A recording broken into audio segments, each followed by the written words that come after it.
वो जो हंस रहे थे अब पूछते हैं कैसे किया। दोस्तों, जो लोग आज आप पर हंस रहे हैं, आपका मजाक उड़ा रहे हैं, उनको बता दो दोस्तों, जो तुम कर सकते हो वो और कोई नहीं कर सकता। फिर से स्वागत है आपका अपने चैनल बुद्धा ब्लेसिंग इंस्पायर में। यह पंक्ति केवल एक सामान्य अवलोकन नहीं है, बल्कि मानवीय अनुभव और परिवर्तन की एक गहरी सच्चाई को दर्शाती है। यह उस यात्रा का प्रतीक है जब कोई व्यक्ति संदेह, उपहास और अविश्वास के घेरे से निकलकर कुछ ऐसा असाधारण हासिल कर लेता है कि वही संदेह करने वाले, वही उपहास उड़ाने वाले विस्मय और जिज्ञासा से भर उठते हैं। वे जानना चाहते हैं यह चमत्कार, यह परिवर्तन, यह सफलता कैसे संभव हुई। इतिहास में शायद ही कोई व्यक्तित्व इस पंक्ति को सिद्धार्थ गौतम, जो बाद में बुद्ध कहलाए, से बेहतर चरितार्थ करता हो। जब एक राजकुमार ने अपने राजसी वैभव, ऐश्वर्य, पत्नी और नवजात पुत्र को त्याग कर सत्य की खोज में संन्यास का मार्ग अपनाया, तो कितने ही लोगों ने उन्हें सनकी, अव्यावहारिक या पलायनवादी समझा होगा। उनके परिवार, उनके दरबारी और शायद सामान्य जनमानस में भी कई होंगे जो इस त्याग पर हंसे होंगे, इसे क्षणिक वैराग्य मानकर इसके विफल होने की प्रतीक्षा कर रहे होंगे। जब उन्होंने कठोर तपस्या का मार्ग अपनाया, शरीर को अत्यधिक कष्ट दिया, तब भी शायद उपहास जारी रहा होगा। देखो कैसे मूर्खतापूर्ण तरीके से शरीर को सुखा रहा है। लेकिन जब उसी सिद्धार्थ ने मध्यमा प्रतिपदा, मध्यम मार्ग को खोजा, बोधि वृक्ष के नीचे गहन ध्यान में बैठकर सम्यक संबोधि, पूर्ण ज्ञान प्राप्त किया और दुखों के चक्र से मुक्ति का मार्ग खोज निकाला, तब तस्वीर बदल गई। वही दुनिया जो कभी उनके त्याग पर हंसती थी, अब उनके ज्ञान के प्रकाश से चकित थी। देवता, मनुष्य, यहाँ तक कि उनके पूर्व के तपस्वी साथी, जो उन्हें मार्ग भ्रष्ट समझकर छोड़ गए थे, वापस आए और पूछा, भगवन, आपने यह कैसे किया? यह शांति, यह निर्मलता, दुखों से यह पार जाने का मार्ग आपने कैसे पाया?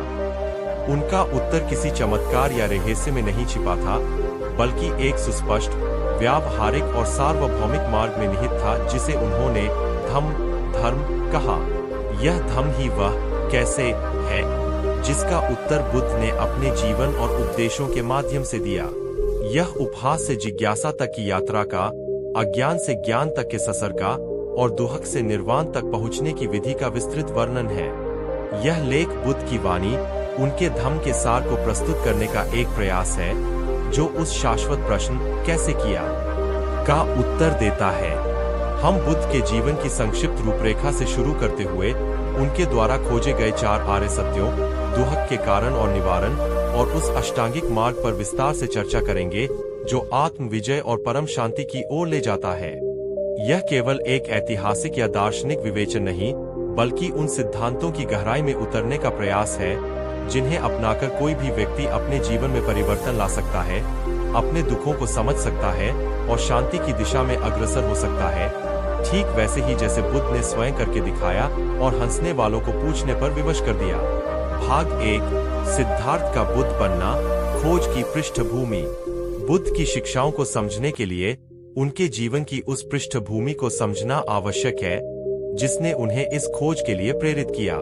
सिद्धार्थ गौतम का जन्म लगभग 563 ईसा पूर्व लुम्बिनी, वर्तमान नेपाल में शाक्य गणराज्य के राजा शुद्धोधन और रानी महामाया के यहाँ हुआ था। उनका जन्म राजसी वैभव और विलासिता के बीच हुआ।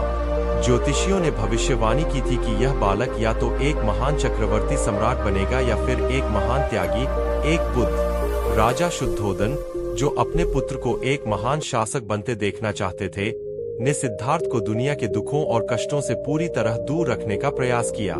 उन्हें 3 ऋतुओं के अनुसार 3 भव्य महल प्रदान किए गए, जहां हर प्रकार का सुख, मनोरंजन और विलासिता उपलब्ध थी।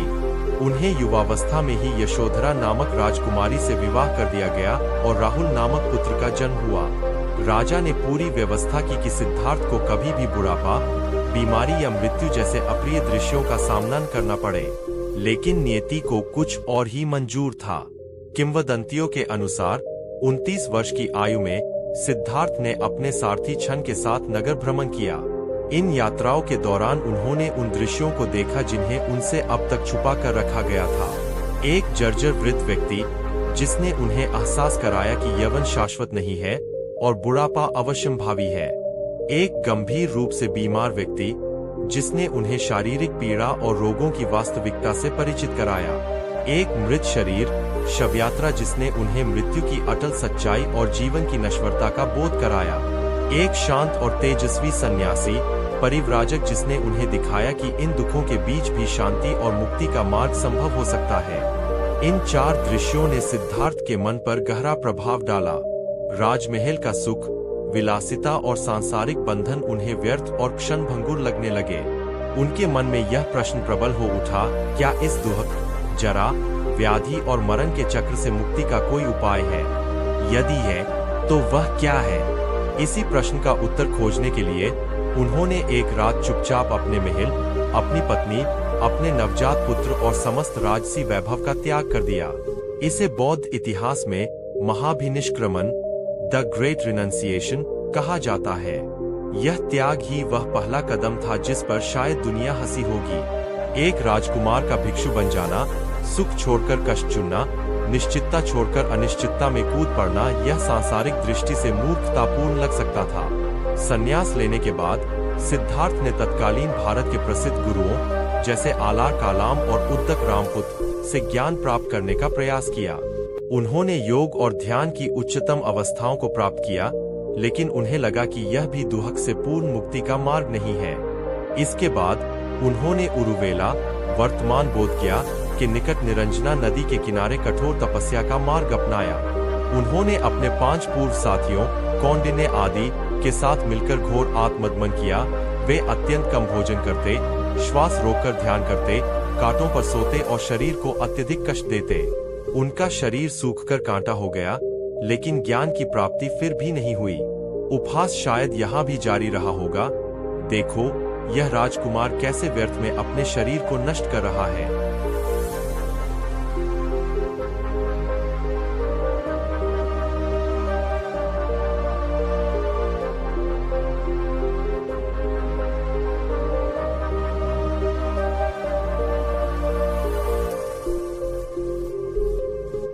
6 वर्षों की कठोर तपस्या के बाद सिद्धार्थ को यह अनुभव हुआ कि शरीर को अत्यधिक कष्ट देना भी उतना ही व्यर्थ है जितना कि अत्यधिक भोग विलास में लिप्त रहना। दोनों ही अतिवादी मार्ग है और सत्य तक नहीं ले जाते। उन्हें स्मरण आया कि बाल्यकाल में एक बार जामुन के पेड़ के नीचे बैठकर उन्होंने ध्यान की सहज और आनंदपूर्ण अवस्था का अनुभव किया था। उन्हें लगा कि शायद वही सहज मार्ग सत्य तक ले जा सकता है। उन्होंने सुजाता नामक एक स्त्री द्वारा दी गई खीर खाकर अपनी तपस्या भंग की। उनके 5 साथी यह देखकर कि सिद्धार्थ भोग की ओर लौट गए हैं, उन्हें मार्ग भ्रष्ट समझकर छोड़कर सारनाथ चले गए। अब सिद्धार्थ अकेले थे। उन्होंने निरंजना नदी में स्नान किया और दृढ़ संकल्प लिया कि जब तक उन्हें सत्य का ज्ञान, बोधि प्राप्त नहीं हो जाता, वे पीपल के वृक्ष, जो बाद में बोधि वृक्ष कहलाया, के नीचे से नहीं उठेंगे, भले ही उनका शरीर सूख जाए और प्राण निकल जाए। उसी रात्रि गहन ध्यान की अवस्था में उन्होंने अपने चित्त को एकाग्र किया। उन्होंने अपने पूर्व जन्मों का स्मरण किया, प्राणियों के कर्मानुसार उनके जन्म मरण के चक्र को देखा और अंतः दुहक के कारणों और उनके निवारण के मार्ग का साक्षात्कार किया। उन्होंने अज्ञान, अविद्या और तृष्णा, तन्हा को दुहक का मूल कारण पाया और आर्य अष्टांगिक मार्ग को दुहक निरोध का उपाय जाना। इस प्रकार 35 वर्ष की आयु में वैशाख पूर्णिमा की रात्रि को सिद्धार्थ गौतम सम्यक संबोधि प्राप्त कर बुद्ध, ज्ञाता, जागा हुआ बन गए। यह वह क्षण था जब हंसी बंद हो गई। यह वह उपलब्धि थी जिसने सभी को स्तब्ध कर दिया। अब प्रश्न उठ खड़ा हुआ, यह कैसे किया? बुद्ध ने इसका उत्तर देने के लिए अगले 45 वर्षों तक निरंतर यात्रा की, उपदेश दिया और अपने धम्म का प्रसार किया। भाग 2, दुहक का सत्य। पहला आर्य सत्य, दुख सच। बुद्ध की शिक्षाओं का आधार 4 आर्य सत्य है। ये सत्य कड़वे लग सकते हैं, लेकिन ये यथार्थ पर आधारित है। ठीक वैसे ही जैसे एक कुशल चिकित्सक पहले रोग का निदान करता है, फिर उसके कारण को समझता है, फिर बताता है कि रोग ठीक हो सकता है और अंत में उपचार की विधि बताता है। पहला आर्य सत्य है दुहक का अस्तित्व। इदं खोपन भिक्खवे दुखन अर्य सच्चा। बुद्ध ने कहा कि जीवन में दुहक है, यह एक सार्वभौमिक सच्चाई है। उन्होंने दुहक के विभिन्न रूपों को स्पष्ट किया। जन्म दुहक है, जातिपि दुःखा जन्म लेना स्वयं में एक पीड़ादायक प्रक्रिया है और यह भविष्य के सभी दुखों का द्वार खोलता है। जरा दुहक है। जरापि दुःखा बुढ़ापा शरीर को क्षीण करता है, इंद्रियों को कमजोर करता है और निर्भरता लाता है। यह दुहक का एक स्पष्ट रूप है। व्याधि दुहक है। व्याधि भी दुःखा शारीरिक और मानसिक रोग कष्ट देते हैं, हमारी स्वतंत्रता छीनते हैं और हमें पीड़ा पहुंचाते हैं। मरण दुहक है। मरण भी दुःख मृत्यु का भय, मृत्यु की पीड़ा और अपनों से बिछुड़ने का दुख जीवन का एक अभिन्न अंग है। अप्रिय से संयोग दुहक है। अप्रिय संयोग दुखों उन लोगों, वस्तुओं या परिस्थितियों का सामना करना जिन्हें हम पसंद नहीं करते, दुहक का कारण बनता है। प्रिय से वियोग दुहक है। प्रिय विपयोगो दुखों जिन लोगों या वस्तुओं से हम प्रेम करते हैं, उनसे बिछुड़ना अत्यंत कष्टदायक होता है। इच्छित वस्तु का मिलना दुहक है। यम पिच्छन लभती तभी दुखन, जब हमारी इच्छाएं और महत्वाकांक्षाएं पूरी नहीं होती तो हमें निराशा और दुख होता है। संक्षेप में पंच उपादान स्कंद दुहक है। संखित्तेन पंचुपादान खंधा दुखा, यह दुहक का सबसे गहरा और सूक्ष्म रूप है। पंच स्कंद रूप, वेदना, संज्ञा, संस्कार, विज्ञान यानी हमारा शरीर, हमारी संवेदनाएं, हमारी धारणाएं, हमारी मानसिक संरचनाएं और हमारी चेतना, जिनसे मिलकर हमारा सुख या व्यक्तित्व बनता है। स्वयं ही अनित्य, बदलने वाले और अनात्म, बिना स्थायी आत्मा वाले होने के कारण दुहक का मूल आधार है। क्योंकि हम इन अनित्य चीजों से चिपके रहते हैं, इन्हें स्थायी मान लेते हैं, इसलिए हमें दुख होता है। बुद्ध का उद्देश्य निराशावाद फैलाना नहीं था, बल्कि यथार्थ को स्वीकार करने के लिए प्रेरित करना था। जैसे कोई डॉक्टर बीमारी के अस्तित्व को स्वीकार किए बिना इलाज शुरू नहीं कर सकता, वैसे ही हम दुहक के अस्तित्व को स्वीकार किए बिना उससे मुक्ति का मार्ग नहीं खोज सकते। उन्होंने यह नहीं कहा कि जीवन में सुख या खुशी नहीं है, बल्कि यह बताया कि सांसारिक सुख भी अनित्य है और अंततः दुख में बदल सकते हैं। विपरिणाम दुख, स्वास्थ्य बीमारी में, यौवन बुढ़ापे में, मिलन बिछुड़न में और जीवन मृत्यु में बदल जाता है। इसलिए स्थायी और वास्तविक शांति की खोज आवश्यक है। इस सत्य को समझना पहला कदम है। यह स्वीकार करना कि जीवन में असंतोष और दुहक अंतर्निहित है, हमें उसके कारणों की खोज के लिए प्रेरित करता है। यह हमें उन सभी समाधानों से दूर ले जाता है जो केवल अस्थायी राहत देते हैं और हमें मूल समस्या की जड़ तक जाने के लिए तैयार करता है। भाग 3, दुहक का कारण। दूसरा आर्य सत्य, दुख समुदय सच। जब बुद्ध ने दुहक के अस्तित्व को स्थापित कर दिया, तो अगला तार्किक प्रश्न उठता है, इस दुहक का कारण क्या है? दूसरा आर्य सत्य इसी प्रश्न का उत्तर देता है। दुहक का कारण तृष्णा, तन्हा है। इदं खोपन भिक्खवे दुख समुदयन अर्य सच्च। तन्हा एक पाली शब्द है जिसका अर्थ है प्यास, तीव्र इच्छा, लालसा या आसक्ति। बुद्ध ने बताया कि यही तृष्णा जो हमें बार बार जन्म लेने, पुनर्भव के लिए प्रेरित करती है, जो नंदी राग, आनंद और लगाव से युक्त है और जो यहाँ वहाँ भटकती रहती है, वही दुहक का मूल कारण है। उन्होंने 3 प्रकार की तृष्णा का उल्लेख किया। काम तन्हा, KMATAH इंद्रिय सुखों की तृष्णा, आंखों से सुंदर रूप देखने की, कानों से मधुर शब्द सुनने की, नाक से सुगंध लेने की, जिह्वा से स्वादिष्ट स्वाद चखने की और त्वचा से सुखद स्पर्श पाने की तीव्र इच्छा। इसमें भौतिक वस्तुओं, धन, प्रसिद्धि, शक्ति और यौन सुखों की लालसा भी शामिल है। यह तृष्णा कभी पूरी नहीं होती।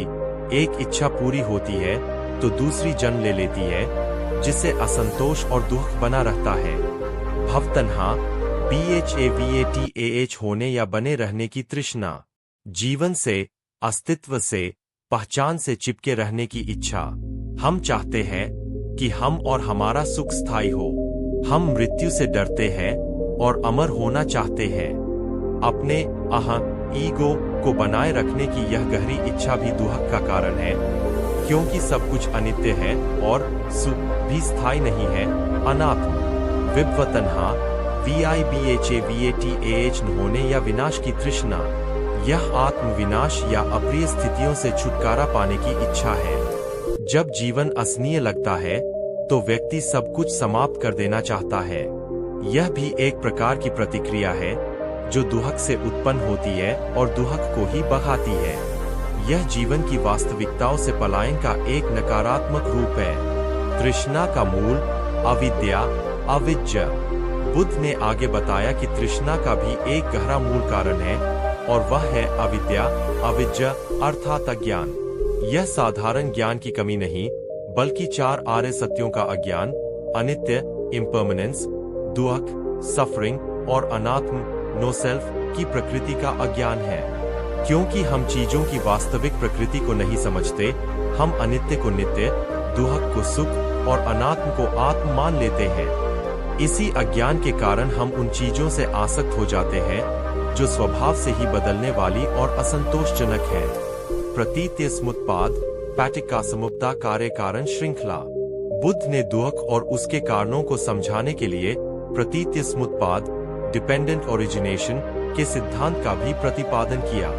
यह एक 12 कड़ियों वाली कार्य कारण श्रृंखला है जो दर्शाती है कि कैसे अज्ञान से शुरू होकर दुखों का पूरा चक्र जन्म, जरा, मरण उत्पन्न होता है।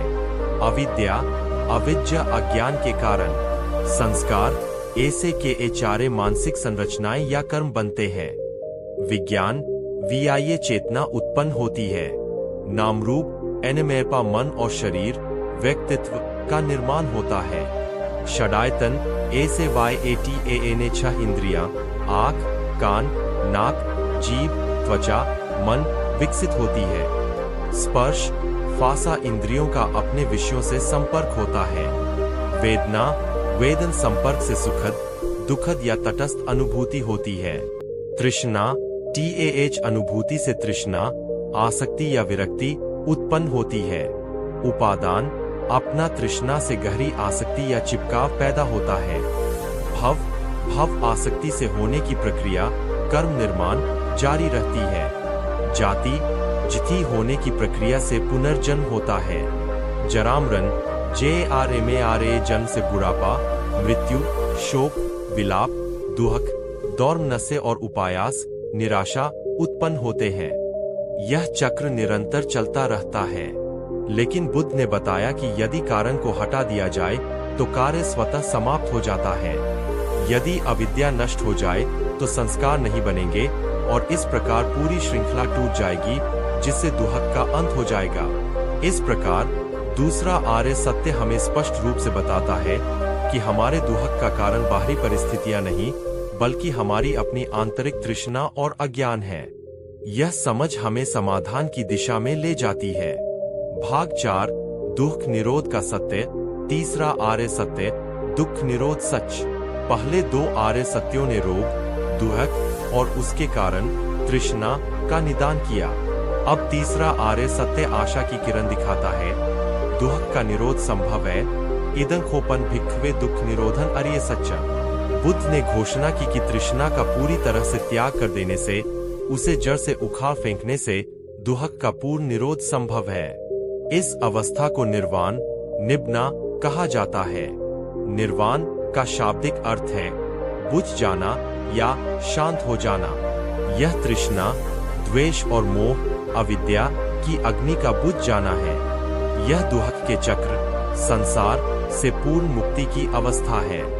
निर्वाण क्या है, इसे शब्दों में पूरी तरह वर्णित करना कठिन है, क्योंकि यह हमारी सामान्य सांसारिक अनुभवातीत अवस्था है। बुद्ध ने अक्सर इसे नकारात्मक शब्दों में समझाया। यह दुख का अभाव है, तृष्णा का अंत है, अज्ञान का नाश है। लेकिन यह शून्यता या विनाश नहीं है। यह परम शांति, परम सुख जो सांसारिक सुख से भिन्न है, परम स्वतंत्रता और परम सत्य की अवस्था है। निर्वाण के 2 प्रकार बताए गए हैं। सोपाधिशेष निर्वाण, ACUPDHIE निब्ना। यह वह अवस्था है जो कोई व्यक्ति जीवित रहते हुए प्राप्त करता है, जैसे बुद्ध और अरहत। इस अवस्था में क्लेश, तृष्णा, द्वेष, मोह नष्ट हो जाते हैं, लेकिन पंच स्कंध, शरीर आदि का आधार शेष रहता है। व्यक्ति पूर्ण शांत, निर्मल और मुक्त होता है, लेकिन शारीरिक स्तर पर जीवन जारी रहता है। अनुपाधिशेष निर्वाण या परिनिर्वाण, ANUPDHIE निब्ना बटा परिनिब्ना। यह मृत्यु के पश्चात की अवस्था है, जब पंच स्कंध भी विलीन हो जाते हैं और पुनर्जन्म का चक्र पूरी तरह समाप्त हो जाता है। यह पूर्ण विमुक्ति है। तीसरा आर्य सत्य अत्यंत महत्वपूर्ण है, क्योंकि यह हमें आश्वासन देता है कि दुख हमारी नियति नहीं है, हम इससे मुक्त हो सकते हैं। यह हमें लक्ष्य प्रदान करता है, निर्वाण। यदि मुक्ति संभवहीन होती तो पहले दो सत्यों को जानना केवल निराशाजनक होता, लेकिन बुद्ध ने न केवल यह बताया कि मुक्ति संभव है, बल्कि अगले सत्य में उस तक पहुंचने का स्पष्ट मार्ग भी दिखाया। यह सत्य हमें प्रेरित करता है कि हम अपनी तृष्णाओं पर विजय पाने का प्रयास करें, अपने अज्ञान को दूर करें और उस परम शांति को प्राप्त करने के लिए साधना करें जिसे स्वयं बुद्ध ने प्राप्त किया था। भाग 5, दुख निरोध का मार्ग।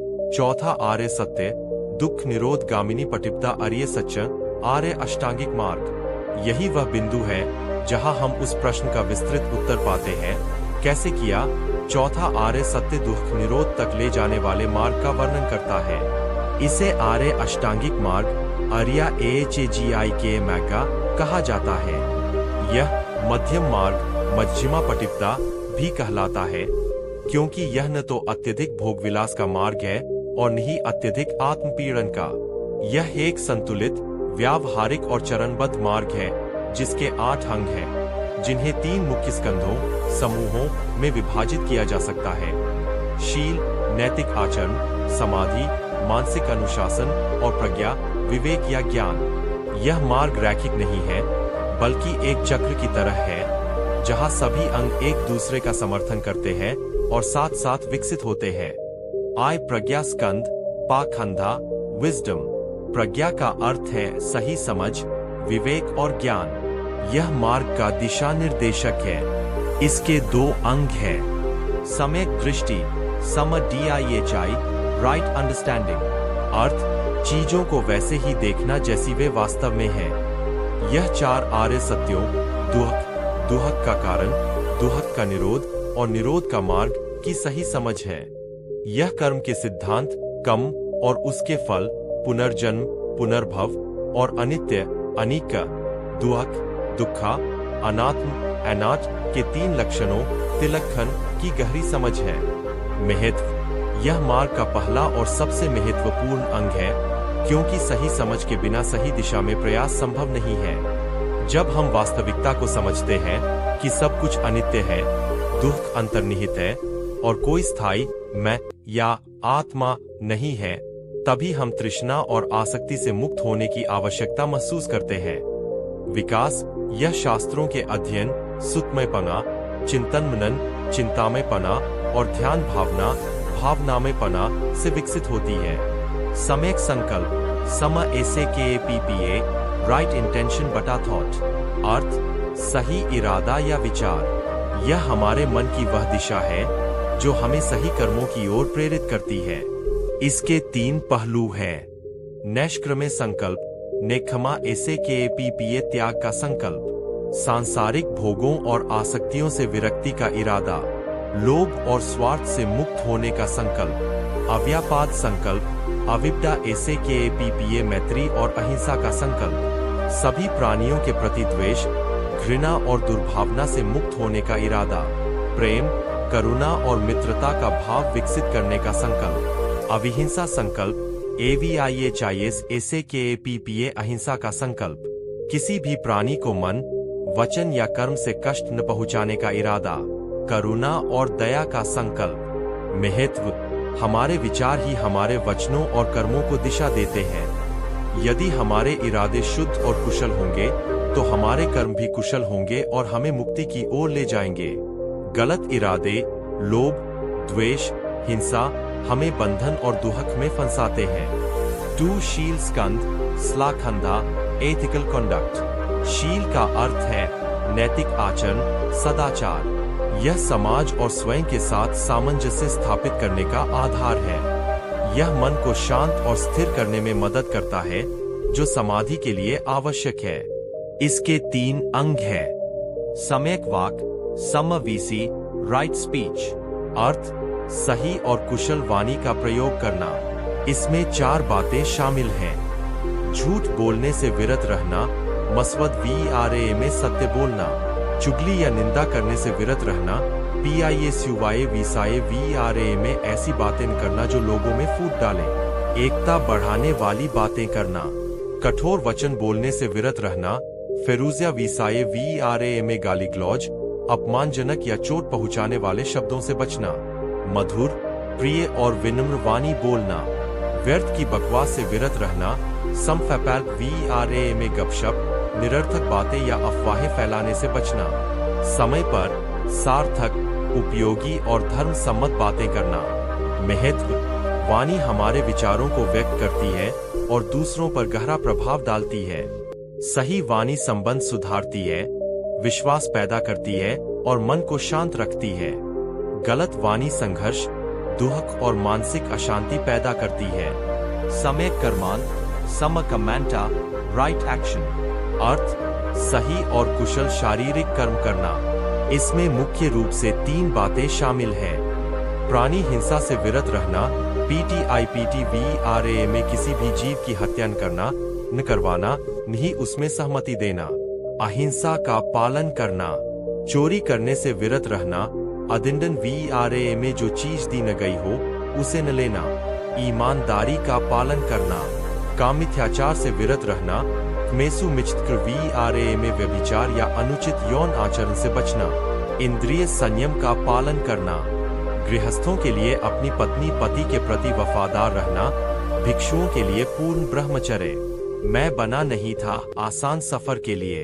यह पंक्ति महज शब्दों का समूह नहीं, यह एक गहरा आत्मबोध है, एक घोषणा है और शायद नियति की पुकार भी। यह उस अंतर्निहित शक्ति, उस उद्देश्य और उस लचीलेपन का प्रतीक है जो साधारण सुख सुविधा और सहजता के मार्ग से परे देखने का साहस करता है। यह वाक्य उस व्यक्ति की आत्मा की आवाज है जो जानता है कि उसका निर्माण, उसका स्वभाव, उसका लक्ष्य जीवन की सतह पर तैरने के लिए नहीं, बल्कि गहराइयों में उतरकर तूफानों का सामना करके और अंततः मूल्यवान कुछ खोज निकालने के लिए हुआ है। जब हम इस भावना को गौतम बुद्ध के जीवन और दर्शन के आलोक में देखते हैं, तो यह पंक्ति एक असाधारण प्रतिध्वनि प्राप्त करती है। सिद्धार्थ गौतम, वह राजकुमार जो बुद्ध बने, निश्चित रूप से एक आसान सफर के लिए ही बने प्रतीत होते थे। जन्म से ही उन्हें असीम विलासिता, सुरक्षा, प्रेम और हर संभव सांसारिक सुख प्राप्त था। उनके पिता राजा शुद्धोदन ने यह सुनिश्चित करने की हर संभव कोशिश की कि उनके पुत्र का जीवन केवल आनंद, उत्सव और सहजता का ही पर्याय हो। यदि कोई व्यक्ति आसान सफर के लिए निर्मित था, तो वह राजकुमार सिद्धार्थ थे। लेकिन सिद्धार्थ की आंतरिक प्रकृति, उनकी आत्मा, इस पूर्व निर्मित सहजता से संतुष्ट नहीं थी। उनके भीतर एक बेचैनी थी, एक जिज्ञासा थी, एक गहरी असंतुष्टि थी जो उन्हें उस सोने के पिंजरे से बाहर झांकने के लिए प्रेरित कर रही थी। जब उन्होंने जीवन की कठोर वास्तविकताओं, जरा, व्याधि, मृत्यु का सामना किया, तो उन्होंने महसूस किया कि यह आसान सफर एक भ्रम था, एक अस्थायी बुलबुला था जो कभी भी फूट सकता था। और जब उन्होंने शांत, संहित सन्यासी को देखा, तो उन्हें एक वैकल्पिक मार्ग की झलक मिली, एक ऐसा मार्ग जो शायद आसान नहीं था, लेकिन जिसमें गहरे अर्थ, स्थायी शांति और दुहक से मुक्ति की संभावना निहित थी। उनका महाभिनिष्क्रमण, राजसी वैभव का त्याग, स्वयं इस बात की उद्घोषणा थी। मैं बना नहीं था आसान सफर के लिए। उन्होंने स्वेच्छा से निश्चितता को अनिश्चितता के लिए, सुख को सत्य की खोज की कठिनाइयों के लिए और राजसी जीवन को भिक्षु की कठिनाइयों के लिए चुना। उनकी 6 साल की कठोर तपस्या, यद्यपि अंततः एक चरम के रूप में अस्वीकृत हुई, फिर भी यह दर्शाती है कि वे सत्य के लिए किसी भी हद तक कठिनाई सहने को तैयार थे। और अंततः जब उन्होंने मध्यम मार्ग, आर्य अष्टांगिक मार्ग को खोजा और बुद्धत्व प्राप्त किया, तो उन्होंने दुनिया को जो मार्ग दिखाया, वह भी कोई आसान सफर नहीं था। यह शील, नैतिकता, समाधि, मानसिक अनुशासन और प्रज्ञा, विवेक का एक क्रमिक, श्रमसाध्य और चुनौतीपूर्ण मार्ग था। यह आत्मनिरीक्षण, आत्मसंयम और अज्ञान तथा तृष्णा की गहरी जड़ों से संघर्ष करने का मार्ग था। बुद्ध ने कभी यह वादा नहीं किया कि उनका मार्ग सरल होगा। उन्होंने वादा किया कि यह मार्ग मुक्ति तक ले जाएगा। यह लेख इसी भावना, मैं बना नहीं था आसान सफर के लिए, को गौतम बुद्ध की शिक्षाओं के माध्यम से विस्तार से समझने का एक प्रयास है। हम देखेंगे कि क्यों बुद्ध के अनुसार आसान सफर की लालसा ही दुहक का मूल है, कैसे उन्होंने स्वयं कठिन मार्ग चुना और कैसे उनके द्वारा सिखाया गया धर्म वास्तव में चुनौतियों को स्वीकार करने, उनका सामना करने और उनके माध्यम से रूपांतरित होकर परम शांति, निर्वाण प्राप्त करने का एक व्यावहारिक ढांचा प्रदान करता है। यह केवल कठिनाई का महिमा मंडन नहीं है, बल्कि यह समझना है कि उद्देश्यपूर्ण चुनौती, सही प्रयास और गहरी समझ के माध्यम से ही हम अपने वास्तविक स्वरूप को पा सकते हैं और दुखों के चक्र से मुक्त हो सकते हैं। भाग 1, आसान सफर का भ्रम और उसकी व्यर्थता। मनुष्य स्वभावतः सुख चाहता है और दुख से बचना चाहता है। हम आराम, सुरक्षा, स्थिरता और आनंद की तलाश करते हैं। एक आसान सफर की कामना हमारी मूलभूत प्रवृत्तियों में गहराई से निहित है। हम चाहते हैं कि जीवन बिना किसी बाधा, पीड़ा या संघर्ष। मैं बना नहीं था आसान सफर के लिए। यह पंक्ति महज शब्दों का समूह नहीं, यह एक गहरा आत्मबोध है, एक घोषणा है और शायद नियति की पुकार भी।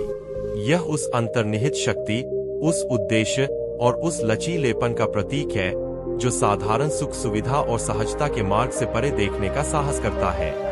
यह वाक्य उस व्यक्ति की आत्मा की आवाज है जो जानता है कि उसका निर्माण, उसका स्वभाव, उसका लक्ष्य जीवन की सतह पर तैरने के लिए नहीं, बल्कि गहराइयों में उतरकर तूफानों का सामना करके और अंततः मूल्यवान कुछ खोज निकालने के लिए हुआ है। जब हम इस भावना को गौतम बुद्ध के जीवन और दर्शन के आलोक में देखते हैं, तो यह पंक्ति एक असाधारण प्रतिध्वनि प्राप्त करती है।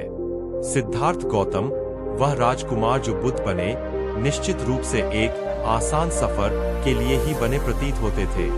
जन्म से ही उन्हें असीम विलासिता, सुरक्षा, प्रेम और हर संभव सांसारिक सुख प्राप्त था। उनके पिता राजा शुद्धोदन ने यह सुनिश्चित करने की हर संभव कोशिश की कि उनके पुत्र का जीवन केवल आनंद, उत्सव और सहजता का ही पर्याय हो।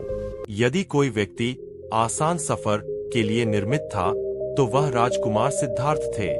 लेकिन सिद्धार्थ की आंतरिक प्रकृति, उनकी आत्मा इस पूर्व निर्मित सहजता से संतुष्ट नहीं थी। उनके भीतर एक बेचैनी थी, एक जिज्ञासा थी, एक गहरी असंतुष्टि थी जो उन्हें उस सोने के पिंजरे से बाहर झांकने के लिए प्रेरित कर रही थी। जब उन्होंने जीवन की कठोर वास्तविकताओं, जरा, व्याधि, मृत्यु का सामना किया, तो उन्होंने महसूस किया कि यह आसान सफर एक भ्रम था, एक अस्थायी बुलबुला था जो कभी भी फूट सकता था। और जब उन्होंने शांत, संहित सन्यासी को देखा, तो उन्हें एक वैकल्पिक मार्ग की झलक मिली, एक ऐसा मार्ग जो शायद आसान नहीं था, लेकिन जिसमें गहरे अर्थ, स्थायी शांति और दुख से मुक्ति की संभावना निहित थी। उनका महाभिनिष्क्रमण, राजसी वैभव का त्याग, स्वयं इस बात की उद्घोषणा थी। मैं बना नहीं था आसान सफर के लिए।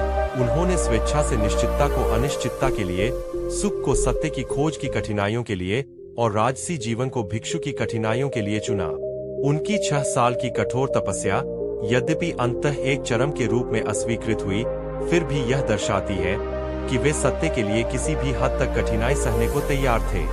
और अंततः जब उन्होंने मध्यम मार्ग, आर्य अष्टांगिक मार्ग को खोजा और बुद्धत्व प्राप्त किया, तो उन्होंने दुनिया को जो मार्ग दिखाया, वह भी कोई आसान सफर नहीं था।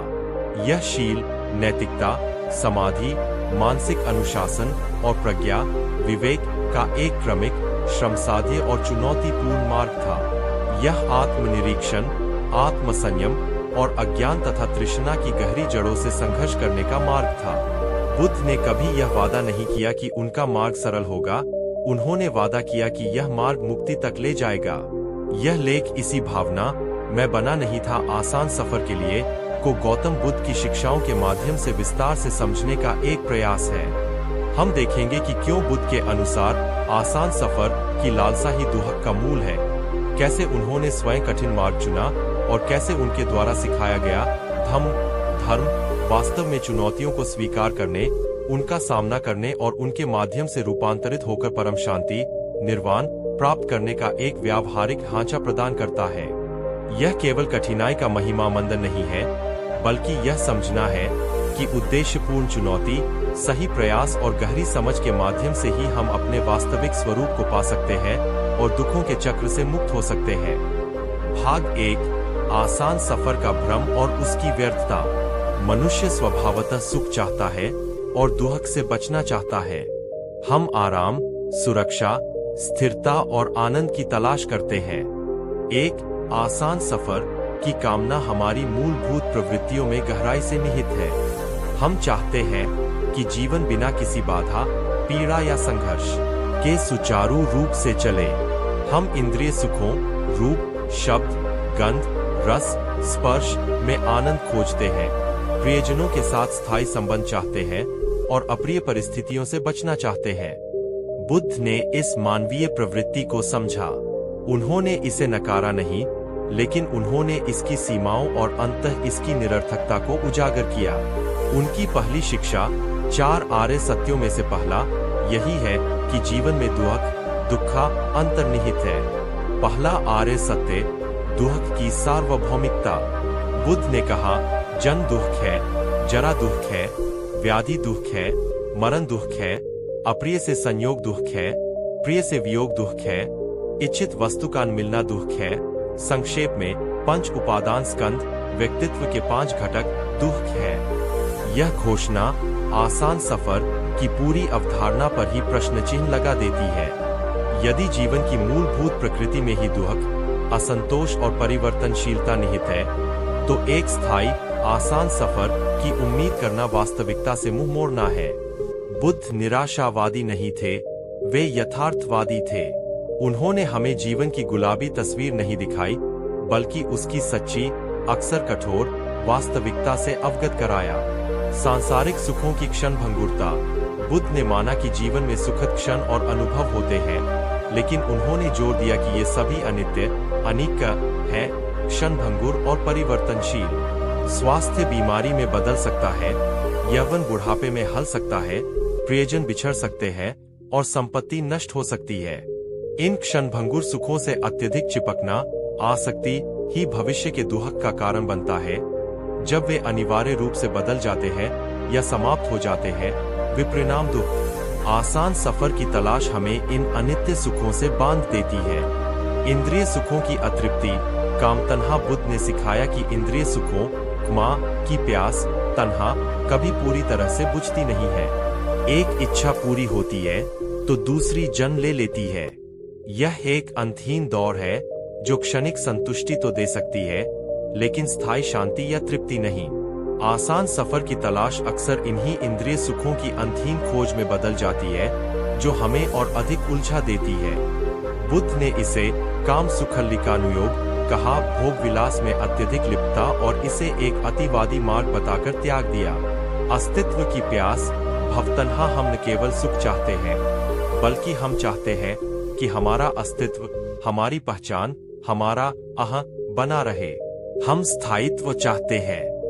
आसान सफर की कल्पना अक्सर इस इच्छा से जुड़ी होती है कि सब कुछ वैसा ही बना रहे जैसा हमें पसंद है। लेकिन बुद्ध की शिक्षा अनात्म बताती है कि कोई स्थायी, अपरिवर्तनीय आत्मा या सु नहीं है। हमारा अस्तित्व भी 5 स्कंधों का एक निरंतर बदलता प्रवाह है। स्थायित्व की यह इच्छा, यह भवतन्हा भी दुख का कारण है, क्योंकि यह वास्तविकता, अनित्यता के विपरीत है। आसान सफर की निष्क्रियता। अक्सर आसान सफर की चाह हमें निष्क्रिय बना सकती है। हम चुनौतियों से बचते हैं, कठिन निर्णय टालते हैं और अपनी क्षमताओं का पूरी तरह से उपयोग करने से कतराते हैं। हम सुविधा क्षेत्र, कंफर्ट जोन में रहना पसंद करते हैं, भले ही वह हमें स्थिर और अतृप्त बना दे।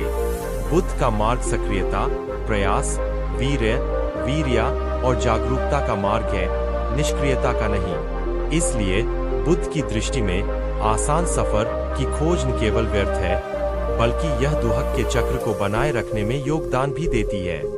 यह वास्तविकता की अनदेखी पर आधारित है और हमें उन गहराइयों तक पहुंचने से रोकती है जहां सच्ची शांति और मुक्ति पाई जा सकती है।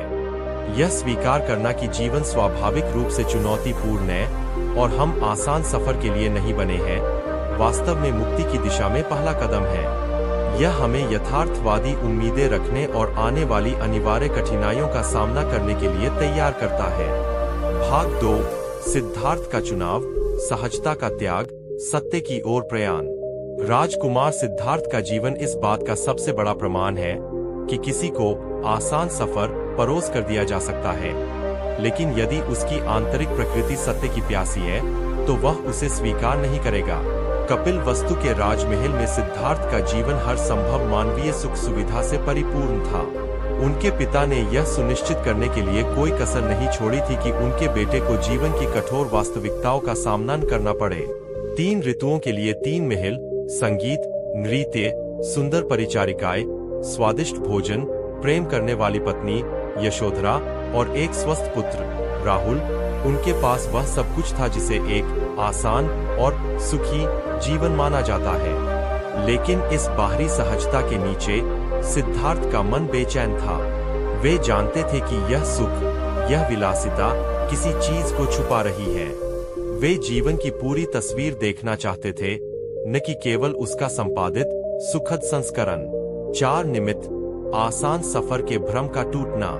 किंवदंती के अनुसार 4 दृश्यों ने उनके जीवन की दिशा बदल दी।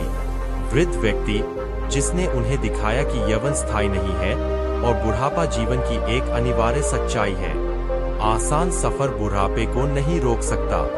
बीमार व्यक्ति जिसने उन्हें शारीरिक पीड़ा और रोगों की वास्तविकता से परिचित कराया। स्वास्थ्य और आराम की गारंटी नहीं है। मृत व्यक्ति जिसने उन्हें मृत्यु की अटल सच्चाई और जीवन की नश्वरता का बोध कराया। आसान सफर मृत्यु को पराजित नहीं कर सकता। सन्यासी जिसने उन्हें दिखाया कि इन दुखों के बीच भी शांति और मुक्ति की संभावना है, लेकिन यह मार्ग त्याग और साधना का है, सहजता का नहीं। इन दृश्यों ने सिद्धार्थ के मन में गहरे प्रश्न जगा दिए। यदि जीवन में बुढ़ापा, बीमारी और मृत्यु अनिवार्य है, तो इस क्षणिक सुख और विलासिता का क्या अर्थ है? क्या इस दुख के चक्र से बाहर निकलने का कोई रास्ता है? उन्हें स्पष्ट हो गया कि जिस आसान सफर में वे जी रहे थे, वह एक सुनियोजित भ्रम था, वास्तविकता नहीं। महाभिनिष्क्रमण, कठिन मार्ग का वरण। 29 वर्ष की आयु में उन्होंने वह निर्णय लिया जिसने इतिहास बदल दिया। एक रात उन्होंने चुपचाप अपने महल, अपनी पत्नी, अपने पुत्र, अपने राज्य और अपने आसान सफर को त्याग दिया। यह पलायन नहीं था, बल्कि सत्य की खोज के लिए एक साहसिक कदम था। यह उनकी मौन घोषणा थी, मैं इस बनावटी आसान सफर के लिए नहीं बना हूँ, मैं उस सत्य के लिए बना हूँ जो कठिनाई के पार पाया जा सकता है। उनका यह कदम सांसारिक दृष्टि से मूर्खतापूर्ण लग सकता है। कौन स्वेच्छा से सुख को दुख के लिए, निश्चितता को अनिश्चितता के लिए और वैभव को भिक्षा के लिए चुनेगा? केवल वही व्यक्ति जो जानता है कि उसका उद्देश्य कुछ अधिक गहरा, अधिक स्थायी है और वह आसान रास्तों पर चलकर प्राप्त नहीं किया जा सकता। तपस्या का मार्ग, कठिनाई की पराकाष्ठा। सत्य की खोज में सिद्धार्थ ने तत्कालीन प्रसिद्ध गुरुओं से सीखा, लेकिन संतुष्ट नहीं हुए। फिर उन्होंने उरुवेला में निरंजना नदी के तट पर कठोर आत्मपीड़न का मार्ग अपनाया। उन्होंने भोजन लगभग त्याग दिया, सांस रोककर ध्यान किया, शरीर को अत्यधिक कष्ट दिया। उनका शरीर सूखकर कांटा हो गया। यह मार्ग आसान सफर का ठीक उल्टा था। यह जानबूझकर चुनी गई कठिनाई की पराकाष्ठा थी। हालांकि बाद में बुद्ध ने इस मार्ग अत्यकिलमथानुयोग को भी व्यर्थ और अतिवादी बताकर त्याग दिया, लेकिन यह चरण उनके संकल्प को दर्शाता है। यह दिखाता है कि वे सत्य के लिए किसी भी हद तक कठिनाई सहने को तैयार थे।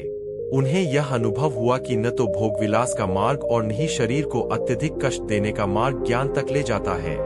सत्य कहीं बीच में है। लेकिन इस अनुभव ने यह भी स्पष्ट कर दिया कि सत्य की खोज कोई आरामदायक, बगल की कुर्सी पर बैठकर की जाने वाली गतिविधि नहीं है। इसके लिए समर्पण, दृढ़ता और चुनौतियों का सामना करने की इच्छा शक्ति चाहिए। सिद्धार्थ का पूरा प्रारंभिक जीवन और उनकी खोज की यात्रा इस बात का प्रमाण है कि वे आसान सफर के लिए नहीं बने थे, बल्कि उस मार्ग के लिए बने थे जो चाहे कितना भी कठिन क्यों हो, अंततः दुख के पार ले जाता है। उनका चुनाव सक्रिय था, उनकी खोज गहन थी और उनका समर्पण अटूट था। भाग 3, मध्यम मार्ग, उद्देश्यपूर्ण चुनौती का आर्य अष्टांगिक पथ। 6 साल की कठिन खोज, जिसमें भोगविलास और कठोर तपस्या दोनों के अनुभव शामिल थे, के बाद सिद्धार्थ गौतम ने महसूस किया कि सत्य इन दोनों अतियों में नहीं है। उन्हें अपने बाल्यकाल का एक अनुभव याद आया जब वे जामुन के पेड़ के नीचे सहज ध्यान में बैठे थे और गहन शांति का अनुभव किया था। उन्हें लगा कि मार्ग न तो इंद्रियों को पूरी तरह लिप्त करने का है और न ही उन्हें पूरी तरह कुचलने का, बल्कि उन्हें समझने और वश में करने का है। बोधगया में बोधि वृक्ष के नीचे उन्होंने मध्यम मार्ग मज्जिमा पटिपदा का अनुसरण करते हुए ध्यान लगाया और अंत सम्यक संबोधि पूर्ण ज्ञान प्राप्त किया। वे बुद्ध बन गए। यह मध्यम मार्ग ही वह मार्ग है जिसे बुद्ध ने दुनिया को सिखाया। यह आर्य अष्टांगिक मार्ग है और यह किसी भी मायने में आसान सफर नहीं है। यह एक संतुलित मार्ग है, लेकिन संतुलन बनाए रखने के लिए निरंतर प्रयास, जागरूकता और अनुशासन की आवश्यकता होती है। यह एक उद्देश्यपूर्ण चुनौती है जिसे स्वीकार करके ही व्यक्ति रूपांतरित हो सकता है। आर्य अष्टांगिक मार्ग कठिनाई के भीतर छिपा मुक्ति का नक्शा। यह मार्ग 8 परस्पर जुड़े हुए अभ्यासों से बना है, जिन्हें 3 मुख्य खंडों में बांटा गया है: शील, नैतिक आचरण, समाधि, मानसिक अनुशासन और प्रज्ञा, विवेक, ज्ञान। आइए देखें कि इस मार्ग का प्रत्येक अंग कैसे आसान सफर की धारणा को चुनौती देता है और उद्देश्यपूर्ण प्रयास की मांग करता है। आय प्रज्ञा, पा, विजडम समझ की चुनौती। सम्यक दृष्टि, सम DIHI, राइट अंडरस्टैंडिंग। चुनौती, यह केवल जानकारी एकत्र करना नहीं है, बल्कि वास्तविकता को उसके यथार्थ रूप में देखना है। 4 आर्य सत्य, अनित्य, दुहक, अनात्म। इसके लिए हमें अपनी गहरी मान्यताओं, पूर्वाग्रहों और भ्रमों, विशेषकर स्थायी सुख या आत्मा के भ्रम को चुनौती देनी पड़ती है। अपनी और दुनिया की सुखद स्थायी छवि को छोड़ना और क्षणभंगुरता व अंतर्निहित असंतोष को स्वीकार करना मानसिक रूप से कठिन हो सकता है। इसके लिए ईमानदारी, साहस और गहन चिंतन की आवश्यकता होती है। यह आरामदायक सोच के विपरीत है। प्रयास, शास्त्रों का अध्ययन, तार्किक विश्लेषण और ध्यान के माध्यम से प्रत्यक्ष अनुभव प्राप्त करना आवश्यक है। सम्यक संकल्प, सम SAKAPPA, राइट इंटेंशन थॉट। चुनौती, अपने विचारों और इरादों को लगातार शुद्ध रखना एक बड़ी चुनौती है। मन स्वाभाविक रूप से लोभ, आसान लाभ की इच्छा, द्वेष, अप्रिय को दूर करने की इच्छा और मोह, भ्रम में रहने की इच्छा की ओर भागता है। त्याग, नैष्क्रम्य, मैत्री, अव्यापाद और अहिंसा, अविहिंसा के संकल्पों को विकसित करना और बनाए रखना निरंतर जागरूकता और इच्छा शक्ति की मांग करता है। नकारात्मक विचारों के पैटर्न को तोड़ना आसान नहीं है।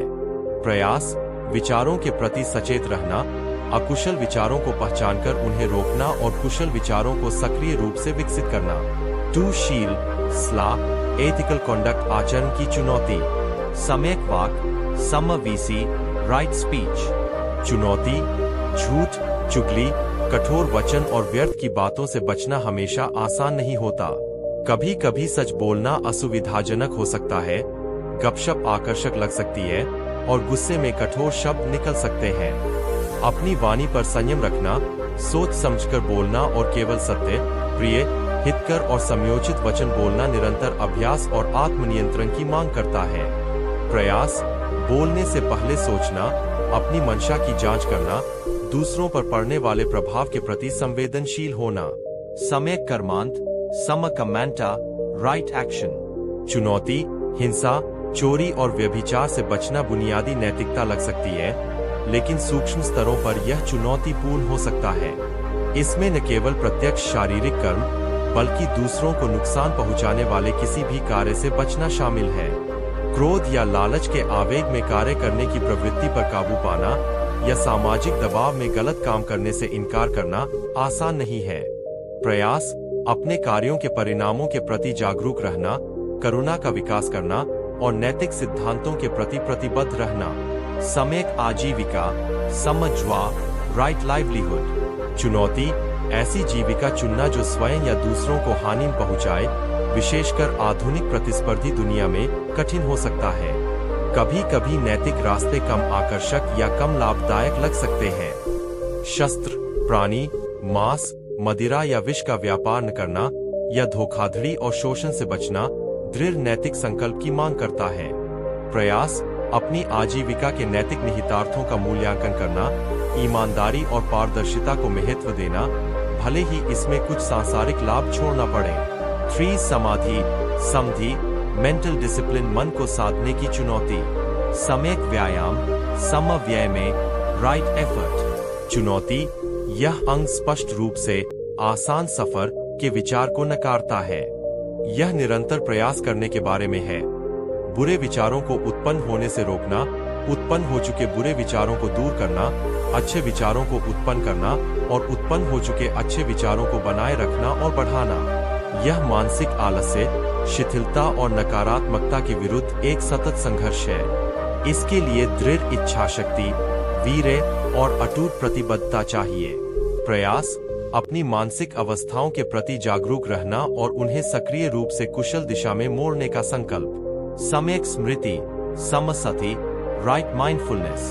चुनौती, वर्तमान क्षण में अपने शरीर, संवेदनाओं, मन और मानसिक वस्तुओं के प्रति बिना निर्णय के जागरूक रहना अत्यंत चुनौतीपूर्ण है। हमारा मन स्वाभाविक रूप से अतीत के पछतावे या भविष्य की चिंताओं में भटकता रहता है। ध्यान भंग होता है, ऊब होती है, शारीरिक असुविधा होती है। क्षण प्रतिक्षण जागरूकता बनाए रखना, विशेषकर अप्रिय अनुभवों के प्रति, बहुत धैर्य और अभ्यास की मांग करता है। यह आरामदायक दिवास्वप्न या मानसिक भटकाव के ठीक विपरीत है। प्रयास, नियमित ध्यान अभ्यास जैसे आनापानसति, विपश्यना, दैनिक जीवन की गतिविधियों में जागरूकता लाना। सम्यक समाधि समसमधि राइट कंसंट्रेशन। चुनौती, मन को एक बिंदु पर स्थिर करना और गहन एकाग्रता, ध्यान ध्यान की अवस्थाओं को प्राप्त करना अत्यंत कठिन है।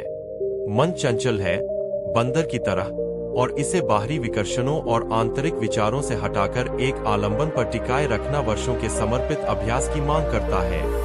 यह सहज या आसान नहीं है, यह मानसिक शक्ति और अनुशासन का परिणाम है। प्रयास, एकाग्रता के अभ्यास जैसे शमत ध्यान में दृढ़ता, धैर्य और कुशल मार्गदर्शन का पालन करना। इस प्रकार आर्य अष्टांगिक मार्ग कोई फूलों की सेज नहीं है।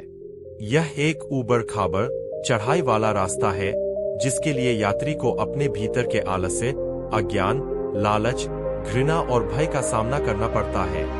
यह आरामदायक क्षेत्र से बाहर निकलने और उद्देश्यपूर्ण कठिनाई को गले लगाने का आह्वान है।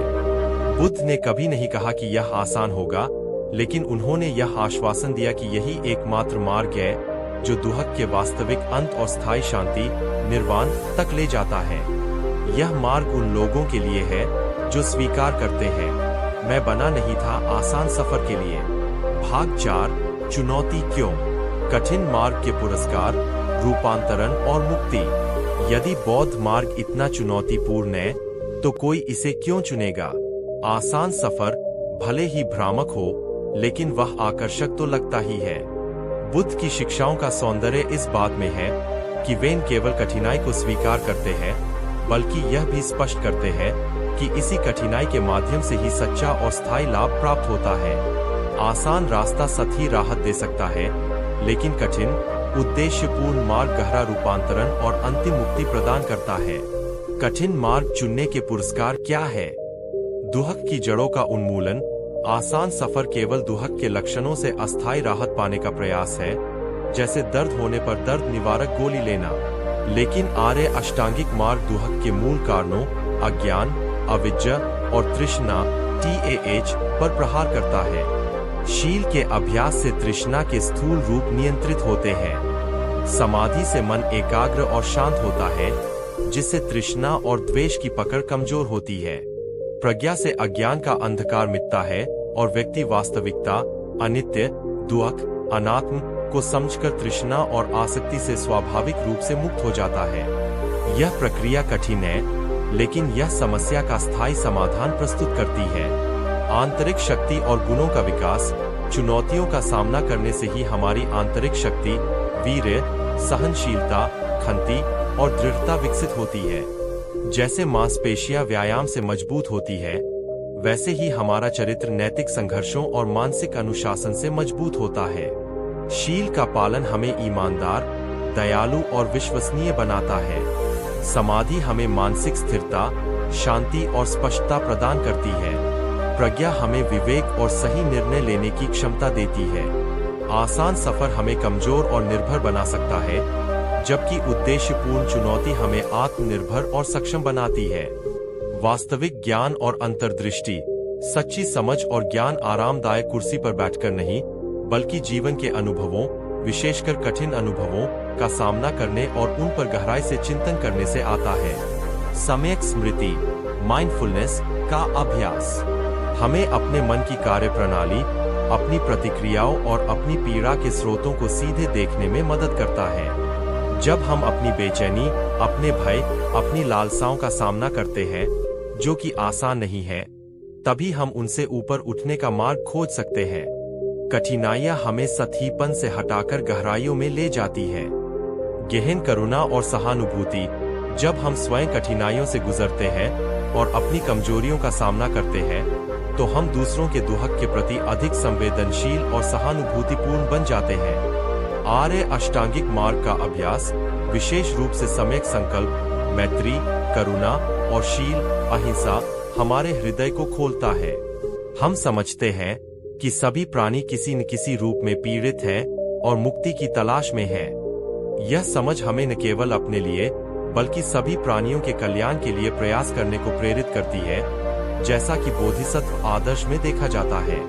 आसान सफर हमें आत्म केंद्रित बना सकता है, जबकि साझा मानवता और दुख की समझ हमें जोड़ती है। अनासक्ति और स्वतंत्रता, आसान सफर की चाह हमें चीजों, लोगों और परिस्थितियों से चिपके रहने, उपादान के लिए प्रेरित करती है। हम बदलाव से डरते हैं क्योंकि वह हमारी सहजता को बाधित कर सकता है। लेकिन अष्टांगिक मार्ग, विशेषकर अनित्य और अनात्म की समझ के माध्यम से, हमें अनासक्ति सिखाता है। हम सीखते हैं कि सुख और दुख दोनों अस्थायी है और किसी भी चीज से अत्यधिक चिपकना पीड़ादायक है। यह